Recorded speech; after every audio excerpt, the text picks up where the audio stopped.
ఎట్టి పరిస్థితుల్లోనూ ఈ నెలలో డిఎస్సి నోటిఫికేషన్ ఇస్తానని విద్యా ఐటీ శాఖల మంత్రి నారా లోకేష్ స్పష్టం చేశారు. డిఎస్సి నోటిఫికేషన్ పై మండలిలో వైసీపీ సభ్యుల ప్రశ్నకు మంత్రి సమాధానమిచ్చారు. నిరుద్యోగ యువత ఆశతో ఎదురుచూస్తున్నారని వారికి సమాధానం చెప్పాల్సిన అవసరం ఉందన్నారు. గత వైసీపీ ప్రభుత్వ 5 ఏళ్ల పాలనలో ఒక డిఎస్సి కూడా నిర్వహించలేదని, ఒక టీచర్ పోస్టు భర్తీ చేయలేదని ఆరోపించారు. దీనిపై వైసీపీ సమాధానం చెప్పాలన్నారు. ఒక టీడీపీ హయాంలోనే 70% టీచర్ పోస్టులు భర్తీ చేశామన్నారు. మంత్రిగా బాధ్యతలు స్వీకరించిన వెంటనే డిఎస్సి ఫైల్ పై మొదటి సంతకం చేసినట్లు తెలిపారు. సమాధానం అవునండి. రెండో మూడో ప్రశ్నకి సమాధానం మెగా డిఎస్సి నోటిఫికేషన్ త్వరలో జారీ చేస్తా అధ్యక్ష.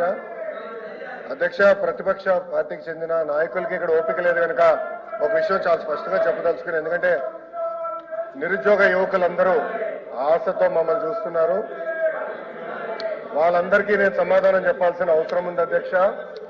డిఎస్సి అనేది మీరు ఒక్కసారిగా చూస్తే గత ప్రభుత్వం ఒక్కసారి కూడా 5 సంవత్సరాల్లో ఒక్క డిఎస్సి కూడా వేయలేదు.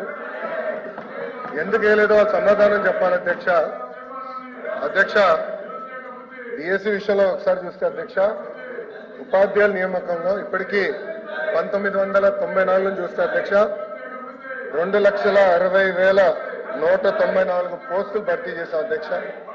దాంట్లో అధ్యక్ష తెలుగుదేశం పార్టీ అధికారంలో ఉన్నప్పుడు 1,80,272 పోస్టులు భర్తీ చేస్తాం జరిగింది అధ్యక్ష. అంటే 70% టీచర్ పోస్టుల నియామకం ఒక తెలుగుదేశం పార్టీ హయాంలో జరిగిందని గౌరవ సభ్యులు ముందర తెలుసుకోవాల్సిన అవసరం ఉంది అధ్యక్ష.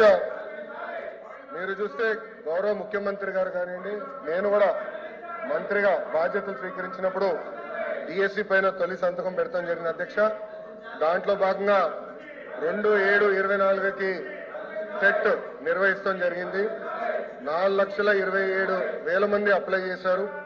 దాంట్లో 3,68,000 మంది అపియర్ అయ్యారు. 1,87,000 మంది క్వాలిఫై అయ్యారు అధ్యక్ష. మీరు చూస్తే 3/10/24 నుంచి 21/10/24 వరకు టెట్ కూడా పూర్తి చేస్తాం జరిగింది అధ్యక్ష. 1 month